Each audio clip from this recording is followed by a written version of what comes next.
بسم الله الرحمن الرحيم الحمد لله رب العالمين والصلاة والسلام على أشرف الأنبياء والمرسلين نبينا محمد وعلى آله وأصحابه أجمعين أما بعد. My respected brothers and elders and mothers and sisters, all praise belongs to Allah subhanahu wa ta'ala, who through His infinite grace and mercy and kindness upon us, Allah has blessed us with the wealth of Iman, with the kalima La ilaha illallah Muhammadur Rasulullah. We make dua to Allah that Allah keeps us with Iman, takes us away from this world in the condition of Iman, and resurrects us on the day of Qiyamah with those that have perfect Iman. For this Iman, Allah subhanahu wa ta'ala sent 124,000 Anbiya alayhimus salam in this world, with the starting of Adam alayhi salam until the coming of Rasulullah sallallahu alayhi wasallam. In between, before the period of Rasulullah sallallahu alayhi wasallam, there was a period of close to 600 years after Isa alayhi salam was lifted up towards the heavens. From that time until the coming of Rasulullah sallallahu alayhi wasallam, a period of about 600 years, no Nabi was sent on this earth. This earth went into darkness. This earth and the people living on this earth went into deviation. In every direction there was decline. And then Allah subhanahu wa ta'ala mentions in the Quran, as a favor to mankind, لَقَدْ مَنَّ اللَّهُ عَلَى الْمُؤْمِنِينَ. As a favor to mankind, Allah subhanahu wa ta'ala sent Rasulullah sallallahu alayhi wasallam to take mankind out of darkness, to take mankind out of deviation, to take mankind out of heedlessness, and to put mankind and make them understand the greatness of Allah subhanahu wa ta'ala, and explain to mankind that وَمَا خَلَقْتُ الْجِنَّ وَالْإِنسَ إِلَّا لِيَعْبُدُونَ, that your objective why Allah subhanahu wa ta'ala has created us, this insan and jinnat, the objective why Allah has created us is that we worship Allah subhanahu wa ta'ala. Worship Allah subhanahu wa ta'ala in such a way that we recognize Allah subhanahu wa ta'ala. So not just worship Allah and we become heedless and we forget who Allah subhanahu wa ta'ala is, but worshipping Allah subhanahu wa ta'ala that we recognize who Allah subhanahu wa ta'ala is, the greatness of Allah, the power of Allah, the majesty of Allah, the highness of Allah. This effort was made by Rasulullah sallallahu alayhi wasallam for 9 to 13 years in Makkah Mukarramah on the hearts of the people, to make them recognize the greatness of Allah subhanahu wa ta'ala, that the heart of the Sahaba radiyallahu ta'ala anhum ajma'in was in sajda. The heart was prostrated in front of Allah subhanahu wa ta'ala. The hearts of the Sahaba of Rasulullah sallallahu alayhi wasallam, they were in sajda. And then Allah subhanahu wa ta'ala made the command of salah come down. When the command of salah came down, now the head made sajda. So the head made sajda and the heart made sajda.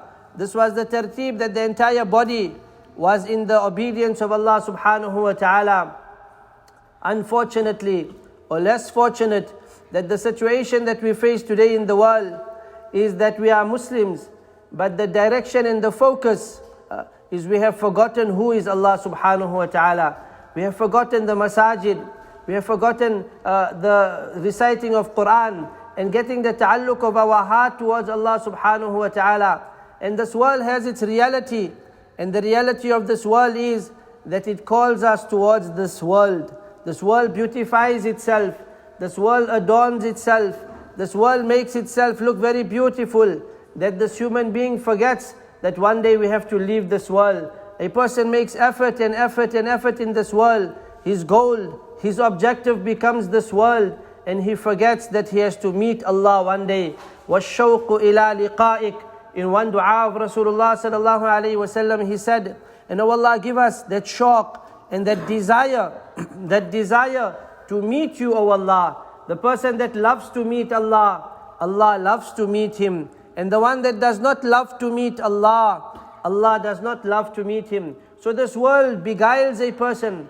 This world pulls a person away and makes him forget his objective of this life, and makes it seem that this world is our objective. It makes it seem that we are going to be here forever. It makes it seem like this is our eternal abode and we're going to be living in this world. Yet every day of our life, we hear about the janazah of so and so. We hear that so and so has left this world. We hear so and so has passed away. All of these things as a reality in front of us. Yet we forget that we have to meet Allah subhanahu wa ta'ala. So Allah subhanahu wa ta'ala, let us live in this world. We need this world. The things of this world is also our requirement. The thing of this world is also our need as human beings. But it should not be the objective of our life. It should not be the be and end all of our life.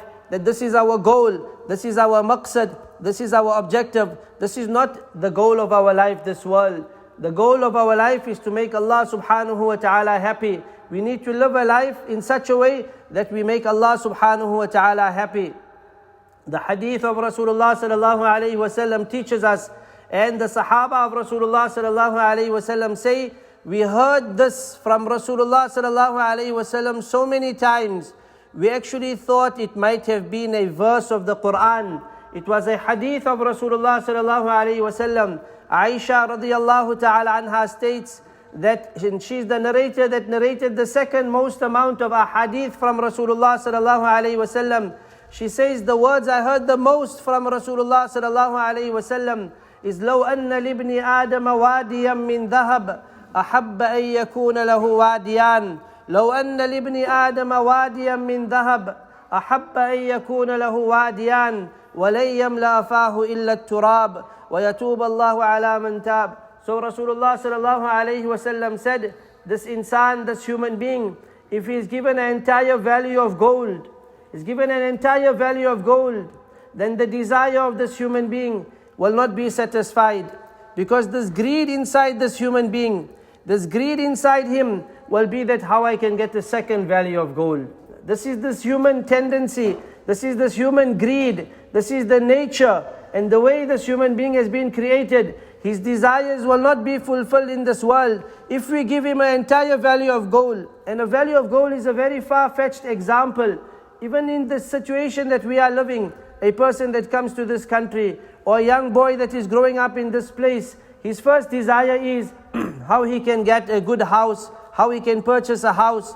After a person purchases, he thinks that once he purchases his house, everything is set. There won't be any more needs. My life will be in the right direction. I don't have any other requirements of my life. But after a person purchases a house, then his desire is how he can purchase another house. And then his desire is that if he puts that house, he'll get rent, he'll be able to live, he'll have stability in his income. When he gets the second house, his desire is how he can get the third house, and how he can get a fourth property, and how he can get a fifth property. And this tendency will never stop. This desire of accumulating and amassing more and more and more, it will never come to an end. The desire will just increase and increase and increase. The only thing that will put a stop to this will be the sand of the grave. Moulana Sayyid Ahmad Khan Sahab, he was one of the amirs of the effort of da'wah and tabligh in Hijaz Muqaddas. He used to say so beautifully that when a person is drunk with drinking alcohol, a person is drunk because he's drinking, and he became drunk because of sharab, by drinking. This drunkenness state that he's in will go away. This drunkenness state will go away after he sleeps the night. One night he sleeps. When he wakes up the next morning, he'll be sober. But when a person is drunk with dunya, when a person is drunk with money, he's drunk because of money, then every $100 note is like to a drunkard, like how he gets that one can of beer, or he gets that one bottle of wine. Every $100 note in his eyes are like that. And this drunkenness state of the dunya, this drunkenness state of earning and amassing and trying to make more and more and more, will never come to an end. It will destroy every part of that person's life. It will enter into our ibadah, which is the objective of why Allah created us. This drunkenness state of making more, and the fikr and the concern of dunya, dunya, dunya will come with us in our tilawah, will come with us while we are going for umrah, while a man is making tawaf of the Kaaba, will be with a man while he's making hajj, will be with a person while he's performing salah, in his salah. You know, there's a joke, but it makes so much of sense. Once the Imam, he was reading salah. He was leading the salah. It was Isha salah. He did not know if he read 4 rakats or 3 rakats. He was confused. He made salam. He asked the community, did we read 3 rakats or 4 rakats? So one businessman was at the back. He said, Imam Sahib, you read only 3 rakats. I asked him, how you know? He said, I got 4 shops. I got 4 shops. Every rakat, I make the hisab of 1 shop. I work out how much I made for that day in 1 shop. Today in Isha Salat, I only worked out the accounts of 3 shops. I only worked out the account of 3 shops. A man is reading Salah. He's performing Salah. But his heart is somewhere else. A man gives so much to this dunya. He makes so much effort on this world that his heart is somewhere else. That's why Ali radiallahu ta'ala an, he used to stand in the mihrab in the late portion of the night. قابضا على لحيته يتململ تململ السلين ويبكي بكاء الحزين وقال يا بيضاء يا صفراء غري غيري قد بددتك 3 فعمرك قصير ومجلسك حقير وخطرك يسير من قلة الزاد وبعد السفر ووحشة الطريق. Ali radiallahu ta'ala an, he used to speak to his inside soul. He used to speak to himself. And we need to give da'wat and speak to ourselves that this world is low.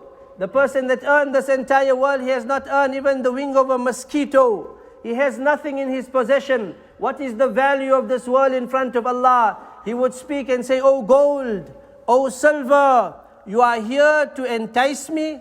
You are here to beguile me. You are here to trap me. You are here to make yourself beautiful for me. This world, Isa alayhi salam used to say, is like an old woman. Like an old woman. She's in her 80s and her 90s. She just put a lot of makeup on. And from the back, she looks like a young 20-year-old girl.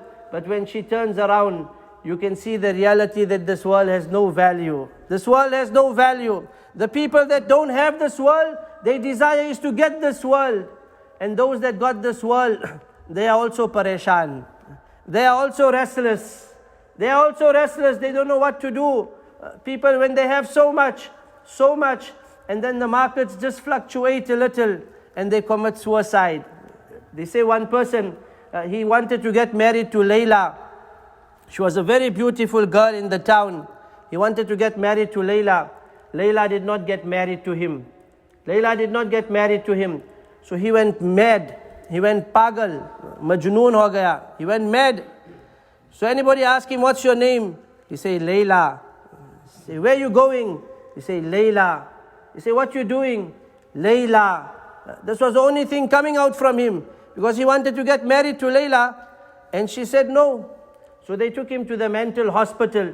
When they went to the mental hospital, the people in the mental hospital, they told him that you think this person is crazy. We show you one guy on the 3rd floor, how mad he is. They went on the 3rd floor, there was one person in the room. He was running from one side and banging his head on the other side of the wall and saying, Layla, and banging his head. And then he's running from that side of the wall to this side and banging his head in the wall and saying, Layla. And then he's running this side and he's banging his head and say, they say, what happened to him? They say, he got married to Layla. Man that did not get married, he was also gone mad. The man that got married to Layla, she made him also crazy. So this is the reality of this world. People are running and running, and they're thinking that if they get this dunya, these problems will be solved. But the reality is even the people that have this world, because this heart that Allah has given us, this heart does not know the value of money. This heart needs sukoon.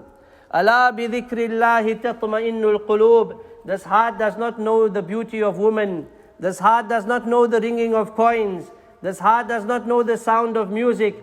This heart needs Allah. This heart needs Allah. This heart needs to submit in front of Allah, that Allah is our Khaliq and our Malik. May Allah subhanahu wa ta'ala give us the tawfiq of understanding.